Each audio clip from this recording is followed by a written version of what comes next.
कहा जाता है कि नाम का हक उत्तम अधिकारी को ही है, दूसरे को नहीं। यह ठीक है, लेकिन सवाल यह है कि मनुष्य उत्तम अधिकारी बनेगा कहाँ और उसे बनाएगा कौन? उसके लिए भी तो आखिर उसे कुछ हाथ पैर हिलाने की जरूरत होगी, या यूं ही बैठे बैठे अधिकारी बन जाएगा। मान लिया कि सुनार के यहाँ जितनी कदर खालिस सोने की है उतनी खोटे की नहीं है, परंतु खोटे सोने को फेंक तो नहीं देता। उसका खोट भी तो आखिर सुनार की भट्टी पर ही दूर होता है। यह सत्य है। ऐसे ही हम लोग भी उल्टे सीधे चाहे जैसे खोट से भरे हुए, मैं से भरे हुए गुरु जी के पास पहुंचे हैं, तो गुरु हमारे खोट को ही तो दिन प्रतिदिन दिखा दिखा के मलिनता हमारी खोट ही तो निकाल रहा है और शुद्ध में हमें टिका रहा है। वो तो काम वो कर रहा है, उसका और कोई काम ही नहीं है। बाहर के पत्ते टटोली नहीं रहा। मान लिया कि सुनार के यहाँ जितनी कदर खालिस सोने की है उतनी खोटे की नहीं है, परंतु खोटे सोने को वो फेंक तो नहीं देता। उसका खोट भी तो आखिर सुनार की भट्टी पर ही दूर होता है। यह सत्य है कि नाम की कदर जितनी उत्तम अधिकारी को होगी उतनी मध्यम के पास नहीं हो सकती, किंतु मध्यम भी तो गुरु के सत्संग से ही उत्तम का दर्जा प्राप्त करेगा। यहाँ तक ही तो मनुष्य का सारा यत्न होता है कि वह नाम का पारखू बने। जब परख पड़ गई तो बाकी उसे करना ही क्या है। जो लोग इस ख्याल से संतों के सत्संग में नहीं जाते कि जब तक मन शुद्ध ना हो सत्संग का कोई लाभ नहीं, और यही उपदेश दूसरों को भी करते हैं, वे गलती पर हैं।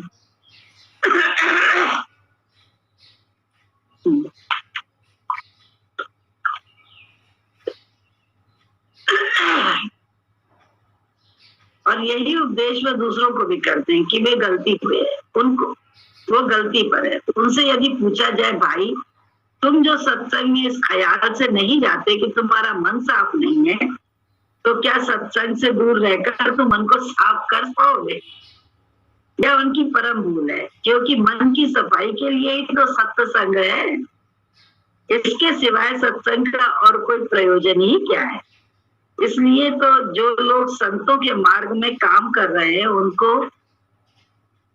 इन बातों का ख्याल रखना आवश्यक है, क्योंकि जो एक बार मार्ग पर चल पड़े हैं वे उठते बैठते एक दिन मंजिल पर जा ही पहुंचेंगे, और जो चले ही नहीं है, खाली बातें बनाना सीखे, उन्हें पहुंचना ही क्या है। चलते मार्ग जो गिरे तासिर नाही दोष, कहे कबीर बैठा रहे तासिर करने कोस।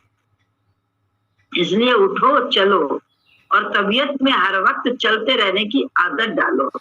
आलसी जीवों की मत सुनो, वे आप तो आलसी हैं और तुमको भी आलसी बनाना चाहते हैं। बुद्धिमानों का कथन है कि बैठे हुए शेर से चलता और फिरता गीदड़ लाभ में रहता है। इसीलिए जो कुछ गुरु ने बतलाया है उसका थोड़ा बहुत अभ्यास रोज रोज किया करो, और ऐसी आदत डालो कि जिस तरह नशेई मनुष्य नशे के बिना रह नहीं सकता, ऐसे ही तुमको भी गुरु के नाम का अभ्यास किए बिना भोजन अच्छा ना लगे। बिन नावे मर जाइए मेरे ठाकुर, जीव अमली अमली रुमाना। जब ऐसी आदत हो जाएगी तो समझ लो कि कभी ना कभी अपनी मंजिल पर जा ही पहुंचोगे। यदि भजन में मन नहीं लगता तो इसका भी ख्याल मत करो।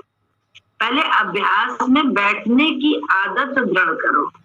जब आदत दृढ़ हो जाएगी तो मन अपने आप से आप लगने लग जाएगा। करत करत अभ्यास से जड़मती होए सुजान, रसरी आवत जात है सिल पर पड़े निशान। 5 साल का बच्चा शुरू में उस्ताद की पाबंदी को कब गंवारा करता है। वो आजाद रहकर गलियों में खेलना और कूदना जानता है। उसे जमात में पाबंदी के साथ बैठना अति कठिन है, परंतु माता पिता प्यार प्रीत से और लोभ आदि देकर उसे स्कूल में भेजने की करते हैं, ताकि उसे कम से कम बैठने की आदत तो पड़े। जब धीरे धीरे लड़का स्कूल में जाने की आदत सीख जाता है तो आगे आप से आप चलने लगता है। इसी प्रकार मन को भी जन्म जन्मांतरों से आजाद रहने की आदत पड़ गई है। यह भजन की पाबंदी कब गंवारा करता है, लेकिन जब तुम उस बच्चे की तरह इसको धीरे धीरे भजन की आदत सिखाते रहोगे तो यह अवश्य एक दिन सीख जाएगा और फिर इसको भजन का रस भी आने लगेगा। परंतु पहले आदत का बनना जरूरी है। गुरुजी ने इसीलिए तो बोला हम लोगों को कि मैं देखता हूँ, वाणी में बोला है, लिखा भी है हम लोगों ने उसको, कि मैं देखता हूँ छोटी छोटी आज्ञा देकर मैं देखता हूँ कि ये अपने मान अपमान को मेरे वचन में मिटा सकता है। जब छोटी छोटी बातों में वो यस होता है तो उसे बड़ी बड़ी बातों में भी यस होने की आदत हो जाती है। अन्यथा हमारी आपकी बुद्धि काम करती रहती है कि ये त्याग की बात है, ये बैराग की बात है, ये लोभ की बात है, ये मैं की बात है, ये तू की बात है, ये मैं की बात है, ये मेरे की बात है। इसी में मन उलझा रहता है या फिर अभिमान में रहता है, तू और तेरे में रहता है, अपना ध्यान नहीं रखता है, तो उसका भी अभिमान हम लोग को होता है। हम तो इतना सबके लिए मर रहे हैं, सबके लिए त्याग बैराग में है। ये सब दोनों ही स्थितियां कैसी हैं, हमारी और आपकी मन की ही है, हमारी और आपकी नहीं है। तो बोले क्या करना होता है, छोटी छोटी बातों में यस होने की आदत डालनी है, बस और कुछ नहीं करना। वो जो आदत नहीं है, और आदत अगर छोटी छोटी बातों में अभी माननी, अभी बोला किसी ने गिलास उठा दो, हमने उठा दिया तुरंत, अभी किसी ने बोला ये कर दो, हमने कर दिया, तो मेरी आदत हो जाती है। तो आदत ही तो बदलनी है, आदत ही तो हमारी हमको नुकसान देती है, आपकी आपको नुकसान दे रही है। नुकसान मीन्स क्या, बेचैन कर देती है, हम अपनी आदत से ही दुखी हो जाते हैं। हम कहें दूसरे की आदत से दुखी हो रहे हैं, ये हमारी सोच है बहुत भ्रम वाली। दूसरा तो है ही नहीं, हमें दिख रहा है किसके कारण, भ्रम के कारण। तो भ्रम ही तो बीच में से हटाना है, मैं और तू का, तू ही तू में आना है। तो यही अभ्यास तो गुरु जी हम लोग को कराते हैं कि मैं जिधर उठाऊं उधर उठ जाओ, जब मैं बैठाऊं बैठ जाओ, जब मैं कहूँ देखने को तो देखो। हम लोग को गुरु जी ऐसे आंखें ऐसे रहो, गुरु जी को सत्संग में गुरु जी की तरफ भी हम लोग मुख खाते रहते थे, लेकिन कभी कभी गुरु जी किसी का चेहरा देखें पीछे वाले का और उन्हें हंसी आए या कुछ उन्हें खराब लगे या अच्छा लगे, जो भी, तो हम लोग से कहे देखो देखो पीछे, सब पीछे गर्दन करके देखो कि कैसा लग रहा है इसका चेहरा या कैसा है। तो हम लोग उनके विचार से तुरंत गर्दन पीछे करके देखते थे, ये आदत है। अब वहां पे अगर हम ये सोच लेते कि गुरु जी ने तो मना किया है मैं देखने को, इसलिए हम तो नहीं देखेंगे। अरे अभी तो गुरु सत्संग में बैठा हमें आदेश दे रहा है इस टाइप का, तो जो आदेश दे रहा है वो हमें करना है पूरा। हमें पिछला उसने क्या कहा था इससे मतलब क्या, हमें तो अभी में मतलब, अभी में ही ज्ञान है, अभी में ही आदत हमारी आपकी बनती है और हमारी आपकी आदत बदलती है। तो बदलने के लिए है सब अच्छा, देह के तल पर हम सब अच्छा कर रहे हैं। वो तो कुछ लोग हैं गिनते चुने टिप्स में, जिनको कहना चाहिए उंगली के, कि जो गंदगी करते हैं, और बहुत गंदगी करने वाले कम होते हैं। ज्यादातर सभी के पास विवेक होता है, सब अच्छे से अच्छा चलते हैं, लेकिन उनकी आदत ही सबको, उनको भी तकलीफ पहुंचा रही है। तो उसी आदत को ही तो गुरु जी बदलने को बोल रहे हैं हम लोगों से, क्योंकि हमें जो आदत पड़ गई है हमें उससे बाहर आने की आदत नहीं है। तुम्हें जो आदत पड़ गई है तुम उससे बाहर नहीं आना चाहते, तो कंटा होता है। गुरु मिलेंगे तो गुरु मिला जब, तो हम लोगों ने क्या झुकना स्वीकार किया, क्योंकि हमें उनकी आदत नहीं बदलनी है, हमें तो अपनी आदत बदलनी है। तो उनके विचार पे चल के अपनी आदत बदलनी है। गुरु जी कहते गुस्से में हम लोग पटकते थे पाँव, या बर्तन जो है ना जोर जोर से पटकते थे। गुरु जी ने सब बंद करवाया कि पाँव कैसे, गुस्सा है बेशक लेकिन चलो कैसे शालीनता से चलो, बर्तनों पर गुस्सा क्यों निकाल रही हो। सब बातें गुरु जी ने कही ना, गुरु जी की छोटी छोटी बात को ही तो जब उसी समय मान ले तो बड़ी रीझ जाता है। वो रीझ मेरे साथ होता था, जब अम्मी थी तो कोई बात कहे तो ये होता था अभी कर देंगे, मम्मी होती मम्मी कहे अभी कर दो ना, पहले कर दो। अच्छा, उस पे अम्मी भी मेरी साइड लेती थी कि अभी कर रही है ना, अभी कर देगी, वो मेरी साइड भी लेती थी। लेकिन मम्मी हमेशा गुस्सा करती, मम्मी कहती नहीं जो पहले कहा वो कर दो, जो पहले कहा वो कर दो। और वो जब किया तो उसके रीजन की बात ही अलग हुई, उसमें भी वो मुझसे अलग खुश रहती थी कि चलो अभी कर रही है कर देगी, बहन जी कर देगी, ऐसे बोलती थी। लेकिन मम्मी हमेशा गुस्सा करती, मम्मी कहती नहीं पहले वो कर दो, जो कहा है वो पहले करो। उससे बहुत फर्क पड़ता है, बहुत सारा रीच जाता है। उसी से फिर जैसे कहते हैं हमें अंदर के जो पट खोलने हैं ना, उसका जरिया ही यही है, नहीं तो हम बुद्धि में ही रह जाने वाले हमेशा। हमेशा बुद्धि हमेशा एक बट करती रहेगी या सोचती रहेगी हमने क्या गलत किया है, और हमसे तो प्रसन्न होता ही नहीं है, चाहे हम कुछ भी कर ले। यही तो हम लोगों को दुख रहता था कि कोई प्रसन्न ही नहीं होता है। लेकिन क्या था, हम लोग की आदत नहीं थी तुरंत में करने की आदत ही नहीं थी। गुरु जी ने आदत बनाई कि अभी अभी कर रहे हैं, अभी ये कर ले, हाथ में ये काम है ना। ये छोटी छोटी बातों में ही जैसे, या फिर बुद्धि से कि ये सही है ये गलत है, ये तेरा है ये त्याग वाली बात है, ये वैसी है लोगों वाली। माता जी बोलती रहती थी, बताती थी मुझे, गुरु जी कहते थे तुम आटा सान रही हो, बुला रहा है तुम्हारा पति, तो तुम आटे के हाथ ही जाओ, हाथ भी नहीं हो वैसे ही जाओ। तो जब उनका कहना माना तो मतलब उनकी याद आ जाती है, आप लोग बोलती है इज्जत करना सिखाया, इज्जत करना ना, इज्जत किसको कहते हैं। अच्छा, उसका फल क्या होगा? हम और आप भी यही चाहते हैं कि सब हमारी माने, तो पहले हम तो माने किसी की, तब तो कोई हमारी माने। कर्म हमारा ही खराब है, तो मानो तो बोले हम तो मानते नहीं है, तो अब हमको मानने की आदत डालनी चाहिए ना। ये तो हमारे से भी हमारी भी लोग मानेंगे, नहीं तो गरज से तो मान लेंगे। लेकिन एक जो गुरु की नजर मिलनी चाहिए वो उससे हम वंचित हो जाते हैं, ये पक्की बात है।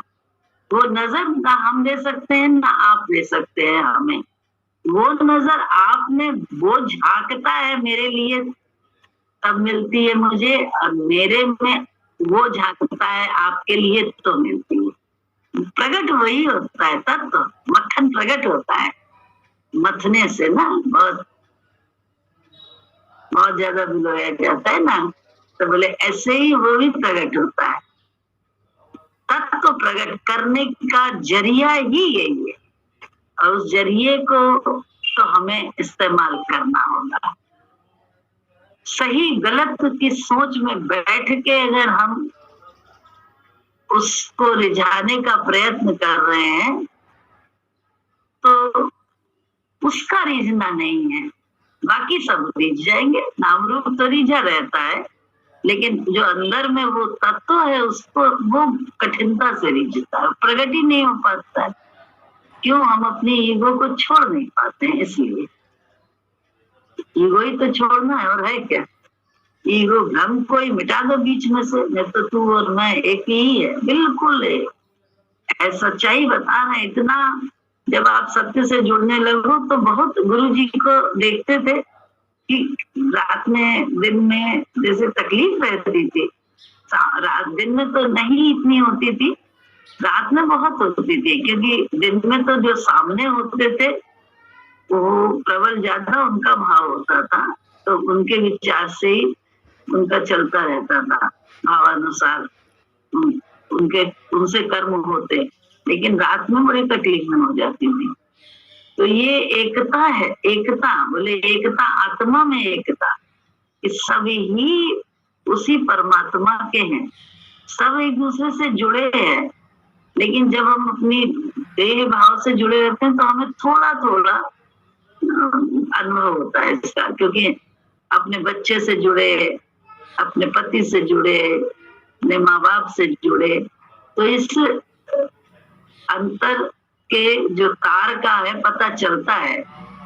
तो उसमें कहते हैं ना, खून एक है इसलिए जना माँ को व्याप गया, बच्चे पे कष्ट था या पति पे कष्ट था, पत्नी को व्याप गया, पत्नी पति को, ये बड़ा अजीब अजीब सा होने लगता है।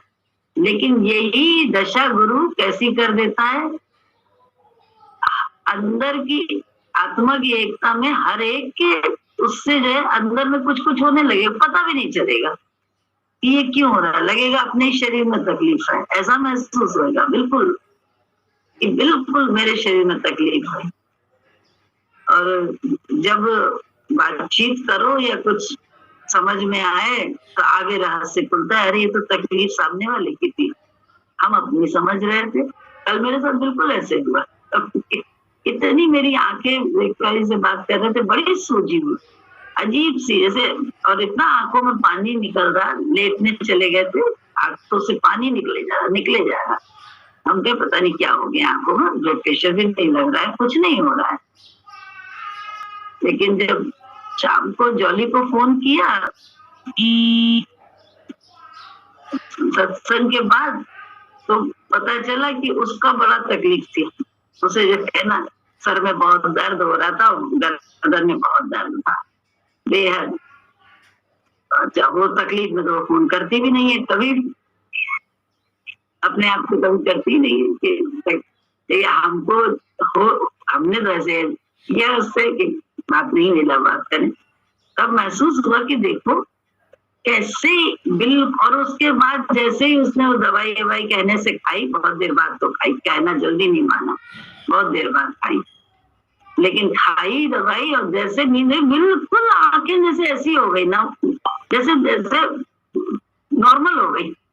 तो हमने तो महसूस हुआ हमें कि देखो ये अब इसका अभिमान नहीं है, बिल्कुल अभिमान नहीं, ये लगा कि ये सामने वाले का इतनी प्रीत है कि उसने अपने को जोड़ लिया है यहाँ से अंदर से, तो उसकी प्रीत से ही तो ऐसा हुआ।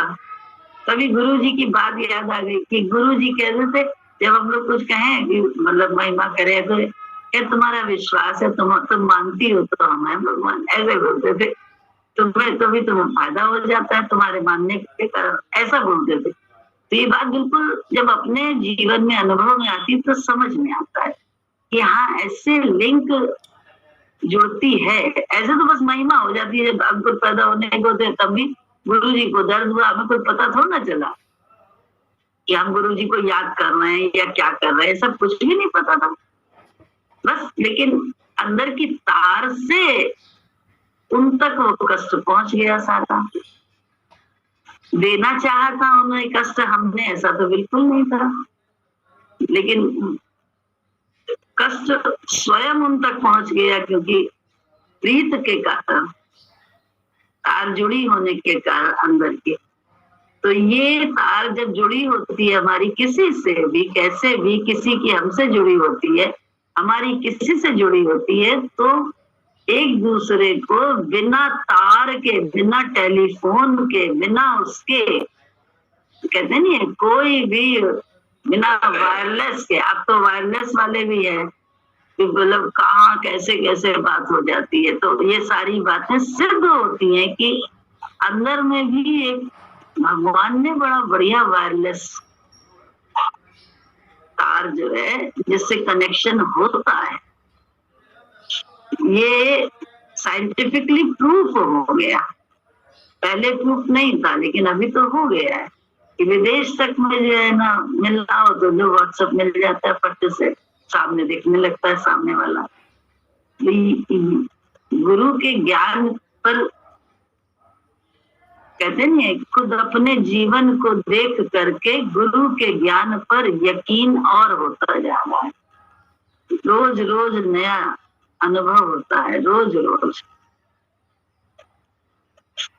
ऐसे बात नहीं सामने आती है तो पता नहीं होता है किसका कहाँ क्या है, लेकिन जब सामने आ गई बात तो समझ में आता है। तो अपने शरीर में कुछ भी हो रहा हो तो उसका उपाय तो करना हम सबका धर्म है, बट उसकी चिंता करना धर्म नहीं है।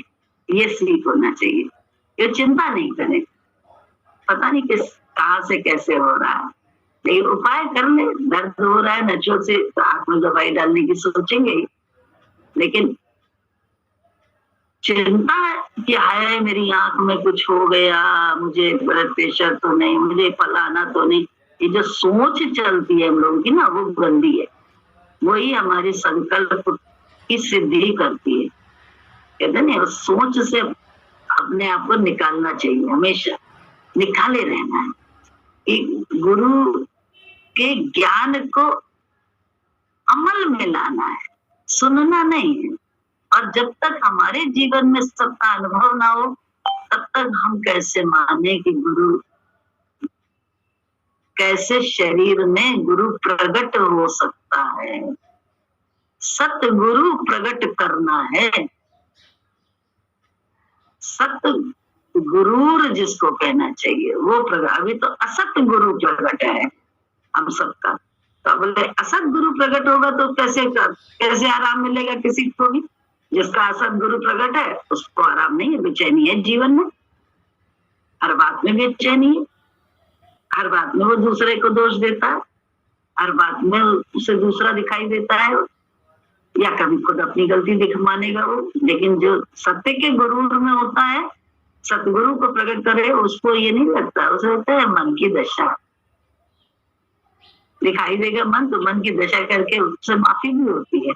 और चलने वालों के लिए हिदायत भी होती है कि ऐसे चलो तो मिलेगा तुम्हें भी अंदर का सतगुरु। नहीं तो बोले अटके पड़े हो रात दिन नाम रूप की बात में, सही गलत में, अच्छा और मेरा तेरा, बड़े इच्छाओं से भरे पड़े हो और इच्छा निष्कामता की बात हो गई, इच्छा से भरे पड़े हो, एक लेना देना भी तुम्हें बुद्धि से उसके लिए चलता है, मन चलता है, और बात करते हो कि हम बड़े गुरु के विश्वास में। गुरु हमें दूर करता है। गुरु जी किसको दूर करते हैं? किसी को दूर नहीं करते हैं। गुरु जी तो बहुत दूर, पता नहीं कहाँ रह के भी आज भी हम सबको प्यार करते हैं। हम सबके अंदर ही है वो, बाहर से अंदर जाने की कला उन्होंने सिखाई। हम बाहर ही आज भी भटक रहे हैं, तभी तो बेचैन है, अशांत हैं, अंदर से त्रसित भी है, दुखी भी है, और रात दिन दोष दिखाई दे रहा है दूसरों का। यहाँ तक कि जिससे हम पा रहे हैं उसका भी दोष दिखाई दे रहा है। ज्ञान हम ज्यादा जानने लगे हैं गुरु जी से भी आजकल, अभी तो हम रात दिन उसको इट बट कर लेते हैं उसके हर लेन देन क्रिया पे। तो ये सब अपनी सोच की तो दया है, दया आनी चाहिए अपने ऊपर। दया का पात्र है, दया का पात्र कोई नहीं है, लेकिन दया का पात्र जरूर है। ये अपनी सोच से ही बेचारा बना हुआ है, शेर नहीं बन पा रहा, क्योंकि इच्छा एक एक सेकंड में इच्छा, ऐसा करना चाहिए था, ऐसा क्यों किया, ऐसा करना चाहिए था। धीरज की कमी, धीरज ही नहीं है कि कुछ दिन ठहर तो जाए, देखे होता क्या है, लेकिन धीरज की कमी, अधीरज हर समय है, अधीरज हर समय बुद्धि से बात करना बड़ा मुश्किल है, क्या किया जाए।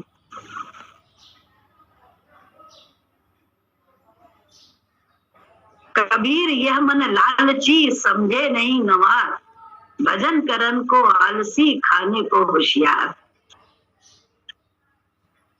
ये ठीक है कि मन जैसे और कामों को पुरुषार्थ के साथ करता है, वैसे भजन की तरफ नहीं लगता, बल्कि इससे जान छुड़ाता है।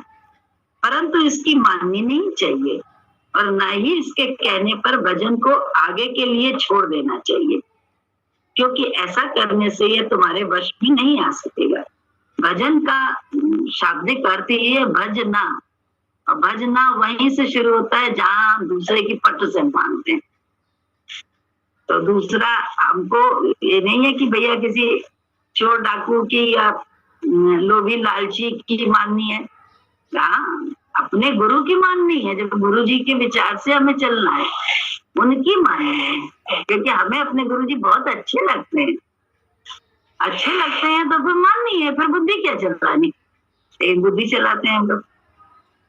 भजन उनकी छोटी छोटी बात को भजन, भजन इसी को तो कहते हैं भजन। ये गाने को थोड़ा ना कहते हैं, अलापने को थोड़ा ना भजन कहते हैं। भजन कहते हैं इसको भज ना, मतलब अपनी माँ को ना करो, गुरु के सामने तो ना कर सको, आदत तो डालो, आदत ही नहीं पड़ रही है।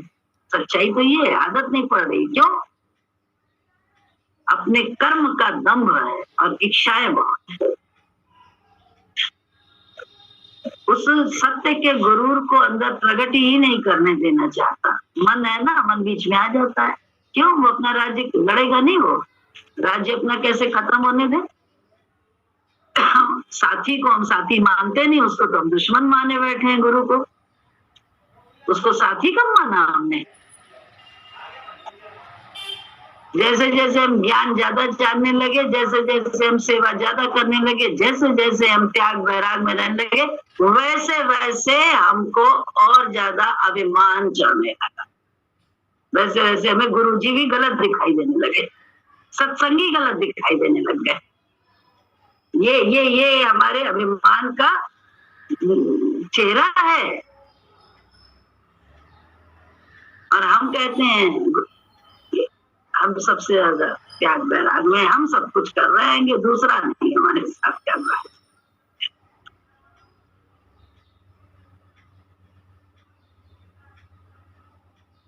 बोले क्योंकि ऐसा करने से तुम्हारे वश में नहीं आ सकेगा, बल्कि तुमको एक दिन भजन के काम से रोक देगा। इसलिए इसके धोखे में नहीं आना चाहिए। सांसारिक कामों में भले देर हो जाए, परंतु भजन के काम में बिल्कुल देर नहीं करनी चाहिए। नाम के अभ्यास के लिए कोई खास समय निश्चित नहीं है, इसको तो हर घड़ी और हर समय किया जा सकता है। सोच लो, नाम का अभ्यास भजन के माध्यम से ही नाम का अभ्यास होता है। जब अपने को ना करते हैं तो नाम में आते हैं, टिक जाते हैं और अभ्यास हो जाता है। सामने वाले की स्वीकार लेते हैं, अपने गुरु की स्वीकारते हैं, बस तो बोले अभ्यास हो गया नाम का। अब नाम का अभ्यास देगा तो अंदर में, बाद में ना, जब अभ्यास तो हो पहले। अभी तो अभ्यास मैं का है, तो कहाँ से नाम का आनंद मिल सकता है? नाम का प्रभाव कहाँ पता चलेगा कि वो नाम करता क्या है? उसका प्रभाव भी जान, उसका चमत्कार नहीं मालूम है। नाम का प्रभाव ऐसा है, बड़ा चमत्कार है नाम का। उस चमत्कार तक आने के लिए तो गुरु संत लोग मेहनत करते हैं। और शरण में आए हर जीव को नाम का लाभ ले पाए, इसके लिए रात दिन कवायद करते हैं, बहुत ज्यादा। वो अपना काम कर लेते हैं, हमारा काम हम छोड़ देते हैं या करते हैं, या आलस में वही करते रहते हैं जो हमारी आदत है। ये हमारा अपनी अपनी सोच का काम है, अपनी अपनी चाल है। ये सत्संग तो हम सबको मिल रहा है, लेकिन चलना तो अपना अपना है। फायदा तो तभी, बोले नाम का चमत्कार तो तभी जीवन में घटित तो होगा ना। घटित तो होने के लिए तो बोले कुछ तो करना ही होगा, विलीन तो करना ही होगा। मिट्टी में बीज दबता है तो बहुत बड़ा एक दिन पेड़ बन जाता है, लेकिन दबे ही ना, हर समय उठा रहे तो नाम रूप नाश कितना किया है ये भी तो देखें। नाम रूप की महिमा होती रहे, बस ये चाह है और कुछ नहीं। नाम के अभ्यास के लिए कोई खास निश्चित नहीं है समय, इसको हर घड़ी हर समय किया जा सकता है, दिन हो या रात, प्रातः काल हो या साय काल, घर पे हो या बाहर, इसको हर समय और हर जगह पर करने की खुली आज्ञा है। उठत बैठत सोवत ध्याइये, मार्ग चलत हरे हरि गाइये। स्वप्न सुनीजे अमृत कथा, जासु सुनी मन होय आनंदा। दुख रोग मन सगले लता, कारज काम बाट घाट जपीजे। गुरु प्रसाद हरि अमृत पीजे। दिनसु रैन हरि कीर्तन गाइये, सो जनु जम की बाट न पाइए। बोले जो ऐसा करेगा उसको जम की उसमें नहीं जाना पड़ेगा, काल के फंदे में नहीं। 8 पहर जिस बिसरई नाही, गति होवे नानक तिस लगी पाई। परंतु फिर भी प्रातः काल खासकर उत्तम और लाभदायक समय समझा गया है, क्योंकि उस वक्त मन की वृत्तियां कुदरती तौर पर कुछ शांत होती हैं। ये सबने अपने अनुभव किया होगा जीवन में कि चाहे दिन भर कुछ भी हो, रात में कुछ भी हो, लेकिन सुबह एक अलग शांति से मन उठता है। ये सबने अपने जीवन में अनुभव किया होगा। लेकिन दिन भर अगर उसका अभ्यास करे तो और आनंद आए। दिन भर अपने विकारों पर दृष्टि रखे, अपनी आदतों पे दृष्टि रखे और आदतों को थोड़ा संभाले, तो उसे उसको जीवन में और आनंद मिले। उसे आनंद क्या, और निर्भयता मिले, प्रभु का ठौर मिले कि वो तो हर जगह है, इस तरह का ठौर मिल जाए, हर समय हमारे साथ है। तो प्रभु का हो जाने में दूसरा कोई बाधक नहीं है, हमारी अपनी स्वभाव बाधक है। और उसी स्वभाव को ही गुरु जी ने कहा है भाव में आने के लिए, क्योंकि भाव उस वही है। गुरु जी की थोड़ी थोड़ी मांगे, आदत बदलनी, थोड़े थोड़े में आदत बनानी। बोले करेंगे भी तो बड़ा दुखी मन से, झनक पटक के, ऐसे जैसे मानना मजबूरी है, मानने का मन नहीं है, और उसके पीछे मन अपनी सुझाता रहेगा कि हमें बड़ा प्रेम है। अब प्रेम की दशा मन देखा अपने आप देख नहीं पाता। प्रेम की दशा ये होती है कि कोई चीज ले दो तो उसमें क्या कहो, ये प्रेम की दशा है। क्या सोचो, ये प्रेम की दशा है? नहीं, मन भ्रम में।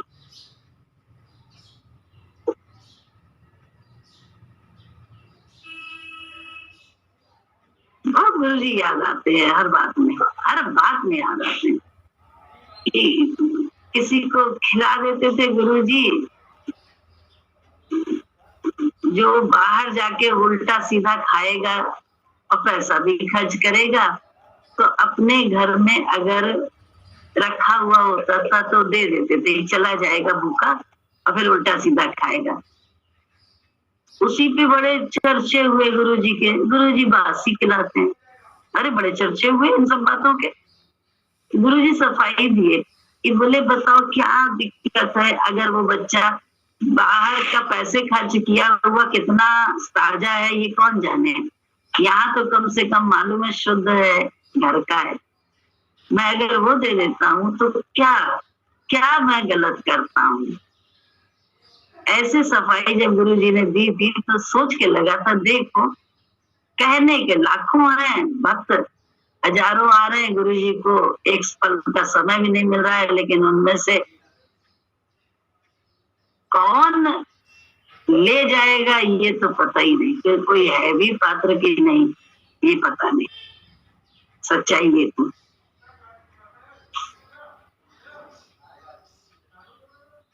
परंतु फिर भी प्रातः काल खासकर उत्तम और लाभदायक समय समझा गया है, क्योंकि उस वक्त मन की वृत्तियां कुदरती तौर पर कुछ शांत होती हैं और मन भजन में लगता है। दूसरे उस समय चारों ओर शांति छाई हुई होती है, इससे भी मन की एकाग्रता में सहायता मिलती है। इन दोनों बातों का ख्याल रखना अभ्यासी के लिए जरूरी है।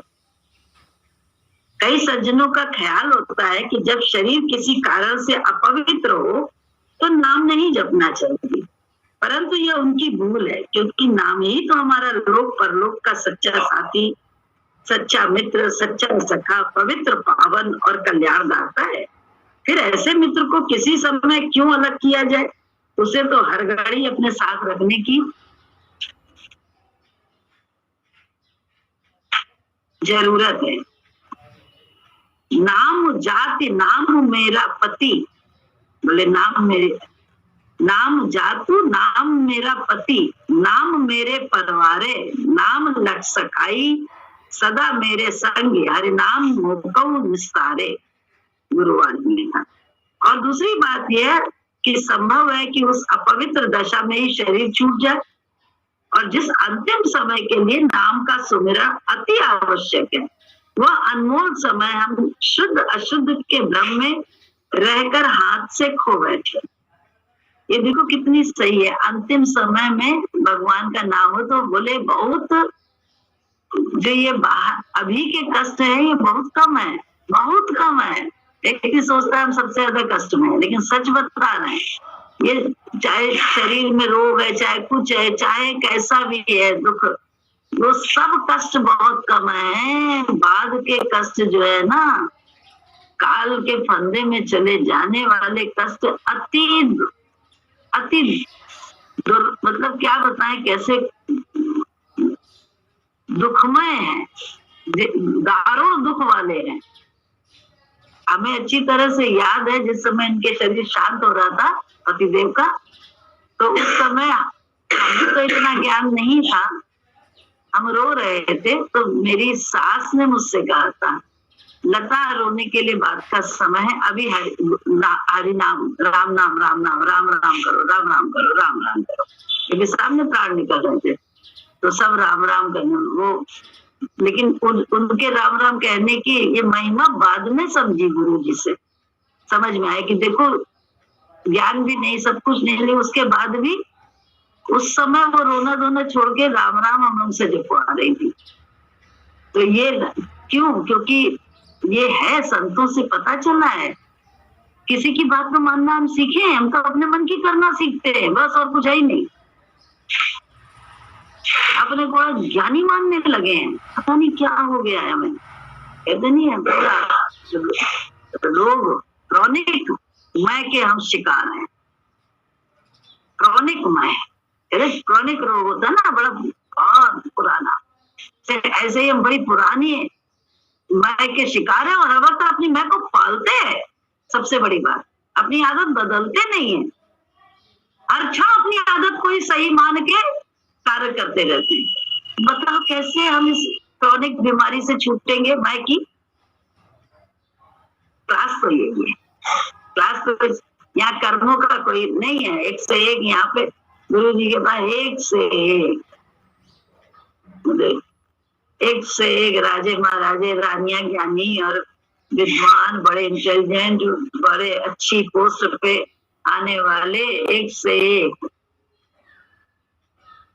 लेकिन उनको गुरु जी के आगे झुकते देखा। क्यों? क्योंकि सबकी मैं से ही सबको परेशान है, क्रॉनिक रोग ही सबको परेशान कर रहा है। तो सोचो तो सही, बीमारी को दूर करने का लिए साधन क्या है?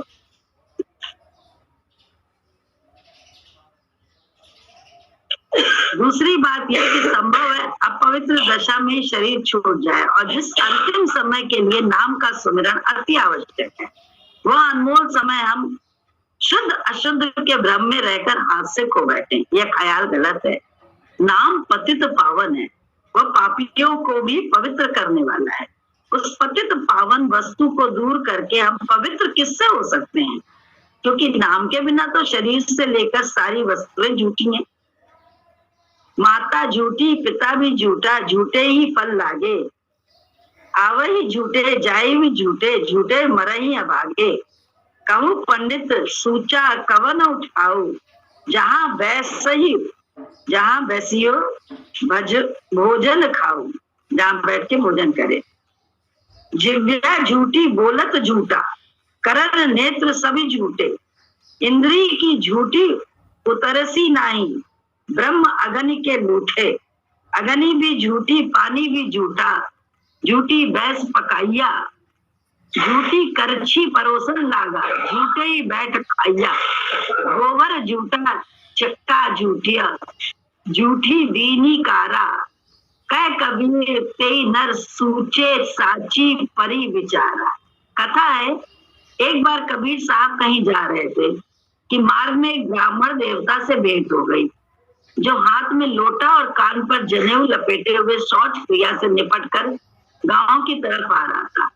महापुरुषों का अवतार स्वाभाविक ही परोपकार की खातिर होता है और वह केवल जीव को भ्रमजाल के बंधनों से मुक्त कराने के लिए संसार में आते हैं। कबीर साहब ने उसको चिताना चाहा, बोले पंडित जी राम राम, परंतु पंडित जी ने मौन के सिवाय कोई उत्तर नहीं दिया। कबीर साहब ने फिर कहा पंडित जी राम राम, परंतु उत्तर तो फिर भी ना मिला। तीसरी बार फिर कहा गया, किंतु उत्तर में फिर वही चुप। अंत में कबीर साहब उसके पीछे हो लिए, जबकि थे ना बहुत ज्यादा, बोले उसके पीछे हो लिए। ब्राह्मण ने कुएं पर पहुंचकर पानी से हाथ पैर साफ किए, लोटा मांजा, स्नान किया और धोती आदि बदल कर जब चलने लगा तो कबीर साहब ने सामने से होकर फिर वही प्रश्न किया, पंडित जी राम राम। ब्राह्मण बोला राम राम कबीर जी राम राम।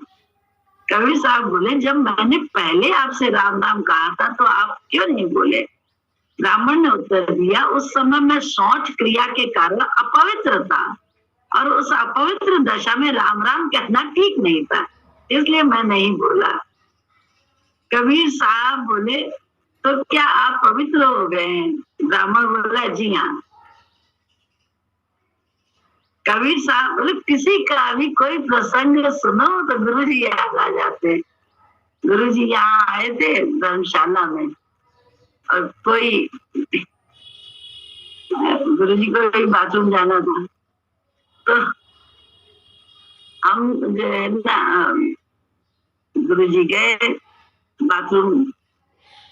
इतनी देर में क्या हुआ कि एक व्यक्ति को धर्मशाला में जो ठहरे हुए थे उनमें से एक कोई और लड़का था, वो आया तो हमने उसको कहा बाहर ही खड़े, हमने कहा भी कोई है अंदर, तो खड़ा हो गया। वो तो लोटा लाया था, उसने मुंडेर पे लोटा रख दिया तो अब इंतजार करने लगा कि भगवान निकलेंगे तब हो जाएगा। इतनी देर में क्या हुआ, भगवान निकले तो उन्होंने सामने उनकी दृष्टि पड़ गई लोटे पे। उन्होंने देखा पानी से भरा लोटा जिसकी उन्हें जरूरत थी, उन्होंने फट से उस लोटे से है ना हाथ धोए और कुल्ला किया। जब तक वो लड़का जो है ना अरे अरे अरे अरे अरे हम करे वो करे, तब तक तो गुरु जी अपना काम कर चुके थे। तो गुरु अभी ये प्रसंग पढ़ रहे थे तो याद आ गई वो घटना कि गुरु के अंदर कितना वर्तमान में जरूरत के हिसाब से काम कर लेना था। भगवान देख के ही तो कोई होकर, नहीं तो बुद्धि वाला तो कहता पता नहीं लोटा किसका रखा है, कहाँ रखा है, कैसा रखा है, क्यों रखा है। कि सोच के देखिए कैसे राम नाम से ओतप्रोत उनका बुद्धि थी, उनका विचार था, उन्हें कुछ और सूझा ही नहीं। और जब पता चला तो रोके और कह रहे थे तब तक लोग ठहाका मार के हंसे हैं, क्या कर सकते, कर लिया था। और उसका कोई वो नहीं था, गम नहीं था, क्योंकि उन्होंने तो ईश्वर देखकर ईश्वर ने हमारी जरूरत की चीज सामने रखी है, उसका वो कर लिया था। ब्राह्मण बोला जी हाँ। नहीं, कबीर बोले तो क्या अब आप पवित्र हो गए? ब्राह्मण बोला जी हाँ। कबीर साहब बोले किससे? बोले पानी से। कबीर साहब बोले तो पानी किससे पवित्र होता है? बोला वायु से। कबीर साहब बोले वायु किससे पवित्र होती है? ब्राह्मण बोला जब शेष नाग अपने 1000 मुख से भगवान नाम का उच्चारण करते हैं तो वायु उस नाम के साथ स्पर्श करने से शुद्ध हो जाती है। कबीर साहब बोले तो फिर सबको पवित्र करने वाला तो भगवान का नाम ही हुआ ना। ब्राह्मण बोले इसमें संशय ही क्या है? तो कबीर साहब बोले वही नाम लेने को तो मैंने उस समय भी आपसे कहा था, फिर आप क्यों नहीं बोले? कबीर साहब के साधारण वचनों से ब्राह्मण देवता की आंखें खुल गई, चरणों पर गिर पड़ा और आगे के लिए उनके दरबार में हाजिर रहकर रूहानी सत्संग से लाभ उठाने लगा। इसलिए नाम ही जीवन का असली कल्याण कारक है। इसके जपने से जन्म मरण के बंधनों से छूटकर मोक्ष मिलता है, कठिनाइयां दूर होती हैं और जीव इस लोक और परलोक दोनों में सुरखरू होता है। नाम तुल कछु अवरव ना होई, नानक गुरुमुख नाम पावे जन कोई। गुरु भक्ति का अर्थ जाप ताप अरु ज्ञान ध्यान, पढ़िए वेद पुराण। बिनु गुरु भक्ति जीव का कबहु न हो कल्याण। सतगुरु के उपदेश बिन को न तरे संसार, गुरु पग लाग अनेक जन हो गए भवजल पार। गुरु भक्ति की आवश्यकता मनुष्य को क्यों है? क्यों इसका गीत इस कदर जोर शोर के साथ गाया जाता है और क्यों वेद शास्त्रों के अंदर इसकी महिमा को इतना ऊंचा वर्णन किया गया है? इसका उत्तर यह है कि मनुष्य काल और कर्म के चक्कर में आकर अपने स्वरूप को ही भूल बैठा है और अपनी असली अवस्था से गिरकर इस कदर गुमराह हो गया है, उसे यह भी ज्ञान नहीं रहा कि वह कौन है, कहाँ से आया है और कहाँ जाएगा और इसे क्या करना था और क्या कर रहा है। माया और काल के चक्कर में आकर ऐसा गिर गया है जैसे रेशम का कीड़ा अपने अंदर से तार निकालकर उससे बन जाता है, या जैसे बंदर चने की मुट्ठी के लोभ में अपने आप को कैदी समझने लगता है। इसी प्रकार ये मनुष्य भी भ्रम जाल में बंधकर संसारी बना बैठा है। ईश्वर चेतन अमन साज सुख राशि, सो माया वश भयउ गुसाई, बंधेव कीर मरकट की नाई। जड़ चेतन ही ग्रंथि पर गई, यद्यपि नशा छूटत कठिन नहीं। तब ते जीव भयउ संसारी, छूट न ग्रंथि न होए सुखारी। अर्थ है, यह जीव ईश्वर का अंश है जो सदा पाप रहित चेतन है, अविनाशी और स्वाभाविक ही सुखों का भंडार है, परंतु माया के वश में आकर यह इस प्रकार बंधन में आ गया है जैसे तोता और बंदर बंधन में आ जाते हैं। आत्मा चेतन है और शरीर जड़ है। इन जड़ और चेतन के बीच गांठ पड़ गई है। यद्यपि यह गांठ मिथ्या और केवल भ्रम है, परंतु छूटना इसका कठिन हो गया है। तभी से जीव संसारी बनकर बड़ा दुखी होता है। न यह गांठ खुलती है, न इसको सच्चे सुख की प्राप्ति होती है। अब गुरु जी क्या कर रहे हैं? सिर्फ गांठ खोलने में लगे हैं। वो कह ही नहीं रहे कुछ गलत कर रहे हैं हम लोग, लेकिन हमें बस ये मानना है कि वो जो हमारे साथ, हम जितना भी उनको अर्पित हैं, जितना भी हम उनकी शरणागत हैं, तो वो हमें जो कुछ भी हमारे साथ कर रहे हैं वो हमारी शरणागति के प्रभाव के कारण ही हमें सत्य में टिकाने का अभ्यास कर रहे हैं अपने कर्म के माध्यम से। इतना विश्वास हमें होना चाहिए। वो तो हम पे विश्वास करते हैं, लेकिन हम कहाँ विश्वास करते हैं? हम तो बुद्धि के तल पर आके बहुत कुछ उल्टा सीधा करने लगते हैं। कैसे छूटे, सोचिए। इस दुख सुख की अवस्था से पार करने के लिए, इस कैद व बंधन की हालत से छुड़ाने के लिए, इस भ्रम जाल के चक्कर से मुक्त करने के लिए गुरु की झलकती हुई पवित्र मूर्ति मनुष्य के रूप में आविर्भाव हुई। उसने प्रकट होते ही हमारे दबे हुए आत्मिक संस्कारों को उभारा।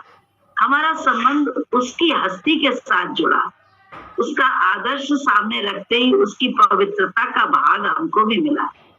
हमारे दबे हुए संस्कारों ने उभर कर अपना रुख ऊपर की तरफ किया और हमें अपने स्वरूप का ज्ञान होने लगा। यह गुरु की शरण में आने का असली तात्पर्य है। गुरु के आदर्श का और क्या प्रभाव पड़ा? जीव का कर्म बंधन टूटा और इस कर्म जाल से छूटकर वह मालिक के समीप पहुंचे। नहीं तो हम यही करेंगे क्योंकि यही हमें अच्छा लगता है और यही सही है। हमारी बुद्धि की सोच ही तो ये सब करती है। और गुरु के विचार को अपना लेने से बोले बहुत आराम आ जाता है, इतना आराम आ जाता है कि कैसे बताएं। अपने मन से अगर आप जीत गए तो आप दुनिया में जीत गए, और मन से हारे तो सारी दुनिया को अपने तलों में रख लो, सारी दुनिया को अपने पैरों में झुका लो, लेकिन हम नहीं आराम में आएंगे, क्योंकि हम मन से हारे हुए, अपने ही मन से, दूसरे के मन की बात नहीं कर रहे, अपने मन से। इसीलिए संतों ने कहा है कि मन के हारे हारे, मन के जीते जीत। तो मन से पहले जीतना तो हम सीखें, हम तो मन के साथ मिलकर अपने को ही दुखी, परेशान, हताश, निराश और संसार में बड़े ही बेरुखी वाले जीवन को जीने के लिए तत्पर है। सबको गलत गलत मान के या अच्छे कर्म के माध्यम से, अपने किसी भी कर्म पे हमारी निगाह ही नहीं है, अपनी सोच पर, अपनी इंद्रियों पे हमारा कोई कंट्रोल ही नहीं है, कोई कंट्रोल नहीं है। तो मन के वश में रहने से ही तो हम दुखी हैं। सोचना पड़ेगा कि किससे दुखी है, दूसरों से नहीं, अपने मन से। तो मन को जीतना है। बोले मन के वेग को रोककर गुरु के विचार से कर्म करना आदत बनानी पड़ेगी, नहीं तो 84 के चक्कर तो तैयार नहीं है फिर से हम लोगों के लिए। गुरु के आदर्श का और क्या प्रभाव पड़ा? जीव का कर्म बंधन टूटा और इस कर्म जाल से छूटकर वह मालिक के समीप पहुंचा और 84 लाख योनियों से छुटकारा पाकर उसने सच्चे सुख को प्राप्त किया। ये सब बातें हमको गुरु की कृपा से प्राप्त हुई। जिस कर्म जाल में जीव उलझ रहा है वह क्या है? संत इसका उत्तर इस प्रकार देते हैं। यह मनुष्य कुछ इस प्रकार का जीव है जिसके दिल की कोठरी में नाना प्रकार का सामान भरा पड़ा है, और यह सामान आज का नहीं, जन्म जन्मांतरों का है। क्योंकि मनुष्य जो जो कर्म करता है वे संस्कार बनकर उसके दिल में एकत्र होते रहते हैं।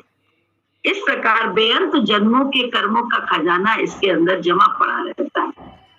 संतों ने कर्म 3 प्रकार के कहे, संचित, प्रारब्ध और प्रियमान।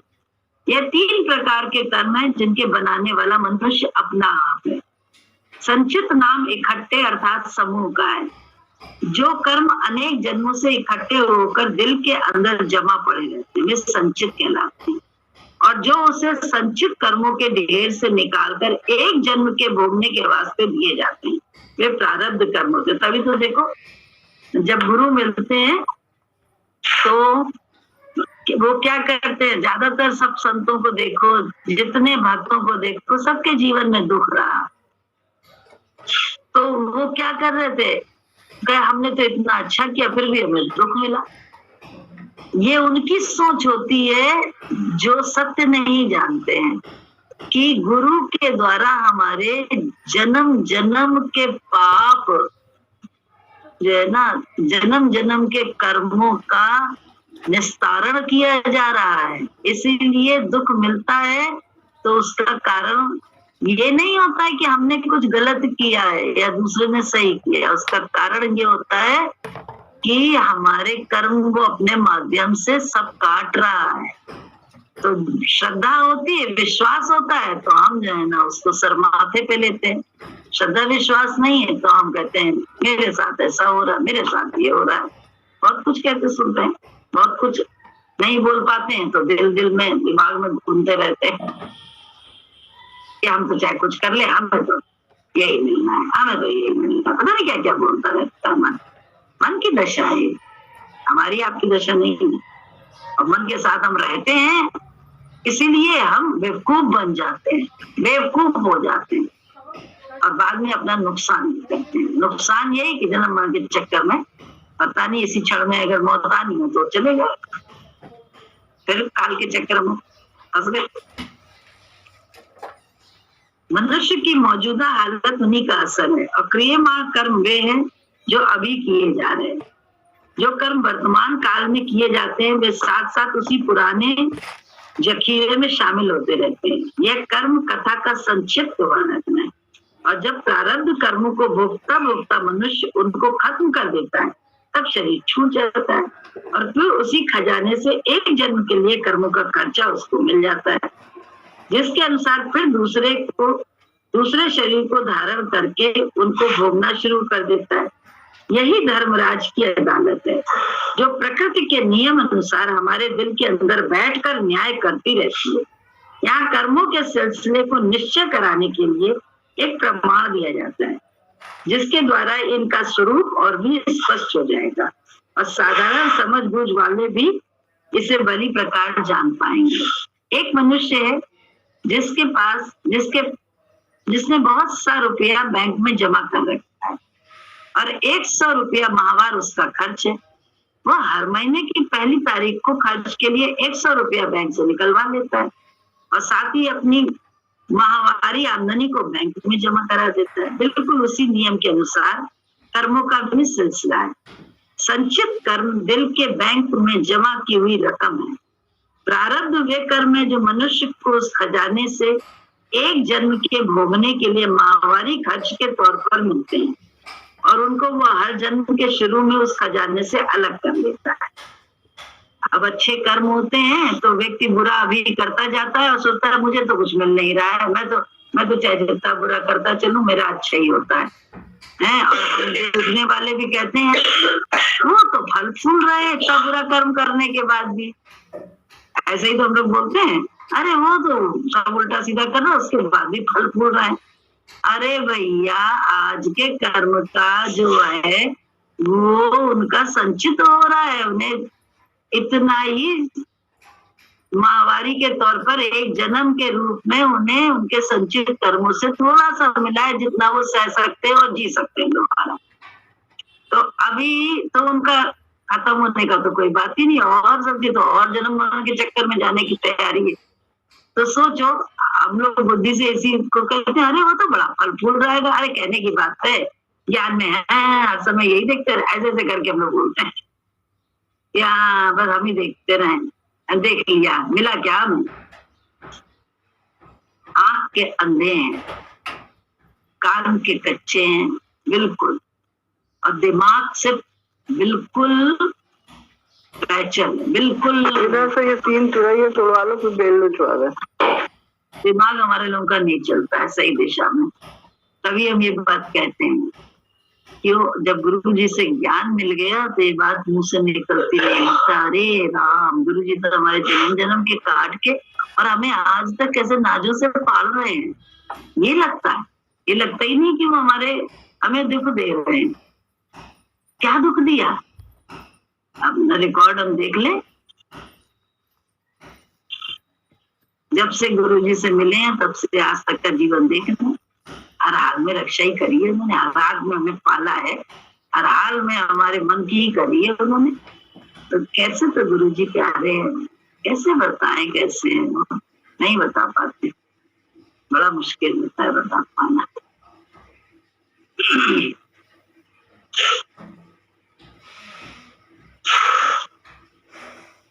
बोले चूंकि आमदनी खर्च एक जन्म में भोगने के लिए माहवारी खर्च के तौर पर मिलते हैं और उनको वह जन्म के शुरू में उस खजाने से अलग कर लेता है और क्रियमान कर्म उसकी ताजा आमदनी है जिसको वह साथ साथ जमा करता जाता है। चूंकि आमदनी खर्च से कई गुना अधिक होती है, इस कारण से कर्म का खजाना दिन प्रतिदिन बढ़ता और तरक्की करता जाता है।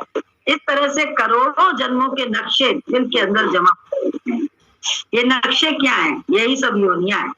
इन्हीं के असर से ये योनियों को चक्कर में पड़ा घूमता और ठक्करे खाता रहता है। एक एक चीज का ख्याल, एक एक चीज का नक्शा जो दिल के अंदर पड़ा हुआ है वह एक ही नहीं बल्कि करोड़ों योनियों के पैदा कर देने की बुनियाद है। सोच लो, एक एक पल में जो कर्म हम कर रहे हैं अंदर में, वो सब हमारे जमा हो रहा है, मेरी आमदनी है, और उसका आमदनी का कहीं ना कहीं तो खर्च किया जाएगा ना, निकाला जाएगा ना। वो कर्म, दुख कौन दे रहा है, सुख कौन दे रहा है? हमारा अपना कर्म। और इस सुख दुख से ऊपर जाना है तो कर्म गुरु के विचार से करने लगे। कैसे? इंद्रिया उनके हिसाब से थोड़ी सी चलाने लगे और उन्हें सही दिमाग में माने। दिमाग में सही मानेंगे तो जल्दी से यस मैन की आदत पड़ेगी। जो वो कर रहे हैं वो बहुत अच्छा कर रहे हैं, मेरे हित का कर रहे हैं। बुद्धि तो नहीं मानने देती है, और बुद्धि से ही ये विवेक हासिल करना है। बुद्धि इसीलिए भगवान ने दी कि बुद्धि से ही हमें तैयार होना है, तभी हम मान पाएंगे, अन्यथा नहीं मान पाएंगे। बोले ये नक्शे क्या है? सब योनियां हैं। इन्हीं के असर से यह जीव नाना प्रकार की योनियों के चक्कर में पड़ा घूमता और ठोकरे खाता रहता है। एक एक चीज का ख्याल, एक एक चीज का नक्शा जो दिल के अंदर पड़ा हुआ है, वो एक ही नहीं बल्कि करोड़ों योनियों के पैदा कर देने की बुनियाद है। वह बीज है। जिस प्रकार एक बीज से बेअंत बीज पैदा हो जाते हैं और उनसे फिर बेअंत वृक्ष बन जाते हैं, वृक्ष से फिर बीज और बीज से फिर बेअंत वृक्षों और बीजों का सिलसिला चल निकलता है। इसी प्रकार एक एक ख्याल के अंदर लाखों योनियां मौजूद होती हैं। उन योनियों में फिर करोड़ों और अरबों योनियों के बीज पैदा होकर सिलसिला बढ़ता और फैलता जाता है। यही कर्म बंधन है जिसमें जकड़ा हुआ जीव सदा दुख और क्लेशों का शिकार बना रहता है। जिसको मोक्ष या मुक्ति कहते हैं, वह क्या है? मुक्ति के अर्थ है आजादी या छुटकारे के। यह आजादी या छुटकारा किससे पाना है? बोले इसी कर्म बंधन से, जिसका वर्णन ऊपर हुआ है। इस कर्म जाल से छुटकारा पाना है। इस जन्म मरण के कष्टों से रहित होना है। भ्रम और वहम की जंजीरों को तोड़कर अपने स्वरूप का साक्षात करना सच्ची मुक्ति कहलाता है। क्योंकि और इस मुक्ति का धन केवल गुरु के हाथ में है। भैया फिर वही बात आ गई, क्योंकि गुरु ही मुक्ति का दाता है। वह आप मुक्त है और हमको मुक्त कर सकता है। वह आप आजाद है और हमको आजाद करने के लिए ही आता है। वह आप पवित्र है और हमको माया की गंदगी से साफ करके अपने देश में ले जाने का प्रबंध करता है।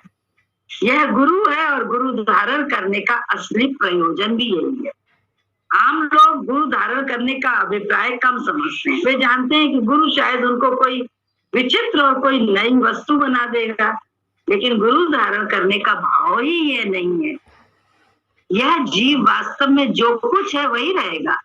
गुरु उसको किसी नई सृष्टि में नहीं भेजेगा। जिस अपनी हकीकत को यह चिरकाल से संसार में रहता हुआ खो बैठा है, गुरु उसकी उस हकीकत को इसे फिर वापस कर देता है। और जिस धूल भ्रम में पड़कर इसने अपनी वास्तविक अवस्था को खो दिया है, गुरु इसकी वही खोई हुई हालत इसको बख्शता है। जब तक गुरु धारण नहीं किया जाता तब तक मनुष्य में मनुष्य जीवन के गुण दबे पड़े रहते हैं। यह गुरु ही है जिसके द्वारा हमारी दबी हुई आत्मिक शक्तियां उभरती और प्रकाशमान होती हैं। सोना जब तक सुनार के हाथ में नहीं पहुंचता किसी काम का नहीं होता। अगर उसका मूल्य है तो वह केवल इस कारण से है कि वो सुनार के पास जाकर उसके भूषण बन सकते हैं। जब वह सुनार की भट्टी से गुजर कर भूषणों के रूप में बदल जाता है, तब उसका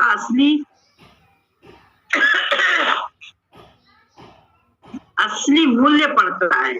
वह आप सुंदर बनता है और पहनने वाले को भी सुंदरता प्रदान करता है। इसी तरह बिना गुरु के मनुष्य की कोई कीमत नहीं है। यह गुरु ही है जो मनुष्य को सचमुच मनुष्य बनाता है। सच बात है, मनुष्य के लायक नहीं है। मनुष्य है जरूर तन से, वरना इसके सिवाय मनुष्य केवल नाम का मनुष्य होता है। निगुरा मुझको ना मिले पापी मिले हजार, एक निगुरे के शीश पर लाखे लख पपियों का भार। निगुरे पुरुष को संतों ने आत्मघाती का नाम दिया है, क्योंकि वह अपनी आत्मा का ही हनन कर रहा है। वह जीवन के रास्ते में ही नहीं है, वह जीता हुआ भी मौत के रास्ते में जा रहा है। गुरु होता है ना, तो छोटी छोटी बात में हमारे एक एक्शन पे जो है ना, हमको ऐसे वो करता है, थोड़ा बरसाता है अपनी आंख के द्वारा, लेकिन हम उसको आंख को भी अनदेखा कर दें, उसकी वाणी को भी अनदेखा कर दें, और सब चीज को अनदेखा करके कहे आप तो हमें जबरदस्ती कहने की आदत पड़ गई आपको, ये आपको तो हम हमेशा गलत दिखाई देते हैं। कोई ये शब्द बोले तो इसका अर्थ क्या है? ज्ञानी तो है ना, हम सब मानते हैं, तभी तो ये सब बातें बोलते हैं। अर्थ बता दे, इसका अर्थ क्या है? विश्वास की कमी, श्रद्धा ही नहीं, श्रद्धा की कमी। अंदर की श्रद्धा तो है, लेकिन बुद्धि की श्रद्धा नहीं है। बीच में भ्रम आ गया, मैं का बुद्धि का भ्रम, उसी को तो हटाना हो, तो बुद्धि को तो वारना है, और क्या करना है? बुद्धि वारने से हम ही सकते हैं, क्योंकि हम अपने को राइट मानते हैं, इसलिए ये बुद्धि का भ्रम है। मैं राइट हूँ, मैं रॉन्ग हूँ, ये बुद्धि का भ्रम है, इसी को हटाना है। इससे ना राइट ना रॉन्ग, राइट है गुरु, रॉन्ग है मन। हमें तुम्हें अगर उसको उस सत्य में टिकना है, सत्य अपने अंदर प्रकट करना है, तो हमें ये काम करना पड़ेगा। चाहे जिसके द्वारा जहां जो हो रहा है वो सब राइट है। हमें अपनी आदतों को बदलने से ही हमें प्रेम मिलेगा, विश्वास मिलेगा। हमें विश्वास क्यों नहीं मिलता है? क्योंकि हम अपनी आदतों के शिकार हो जाते हैं, इसलिए हम प्यार भी करते हैं, फिर भी हमें वो प्यार नहीं मिल पाता है सामने वाले से। क्यों? क्योंकि हम बुद्धि के भ्रम में आ जाते हैं, अपनी आदतों के वश में है। आदतों को तो छोड़ना पड़ेगा, यस मैन होने की आदत डालनी पड़ेगी ना हम लोग को। निगुरे पुरुष को संतों ने आत्मघाती का नाम दिया है, क्योंकि वह अपनी आत्मा का हनन कर रहा है। वह जीवन के रास्ते में नहीं है, वह जीता हुआ भी मौत के रास्ते में जा रहा है। ऐसे आत्मघाती के संबंध में कबीर साहब का कथन है, वह 1000 पापियों से भी बुरा है, उसके सिर पर लाखों पापियों का बोझ समझना चाहिए, क्योंकि पापियों के उद्धार का रास्ता तो कभी ना कभी खुल जाएगा, परंतु निगुरे के तरने का कुदरत में कोई भी प्रबंध नहीं है। बोलो सद्गुरु भगवान की जय। तेरी शरण में आ गया, भव से उसे छुड़ा लिया। तेरी शरण में आ गया, भव से उसे छुड़ा लिया। चाहे हो कैसा बात की सतगुरु, चाहे हो कैसा पावन से बना लिया, पावन से बना लिया। तेरी शरण में आ गया, सतगुरु तेरी शरण में आ गया। जिसको भरोसा हो गया, बेड़ा भी पार हो गया। जिसको भरोसा हो गया, बेड़ा भी पार हो गया। अलमस्त तेरे हो गया, सतगुरु अलमस्त तेरे हो गया। प्याला जैसे पिला दिया, प्याला जैसे पिला बुला दिया, तेरी शरण में जो आ गया, सतगुरु तेरी शरण में आ गया। तुम तो पतित के नाथ हो, भक्त जनों के साथ हो। तुम तो पतित के नाथ हो, भक्त जनों के साथ हो। मुझसे अधम मोह को, सतगुरु मुझसे अधम मोह को, दाता तूने अपना लिया, दाता तूने अपना लिया, तेरी शरण जो आ गया, सतगुरु तेरी शरण में आ गया। भाग्य प्रबल उसी का है, त्याग सबल उसी का है, भाग्य प्रबल उसी का है, त्याग सबल उसी का है, जीवन सफल उसी का है, सतगुरु जीवन सफल उसी का है। जिसको तूने जगा दिया, जिसको तूने जगा दिया, तेरी शरण में आ गया, सतगुरु तेरी शरण में आ गया।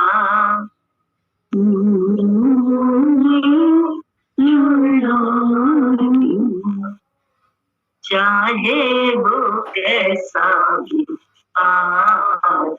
की, सतगुरु चाहे हो कैसा की, पावनों से बना दिया, पावनों से बना दिया, तेरी शरण में आ गया, सतगुरु तेरी शरण में जो आ गया।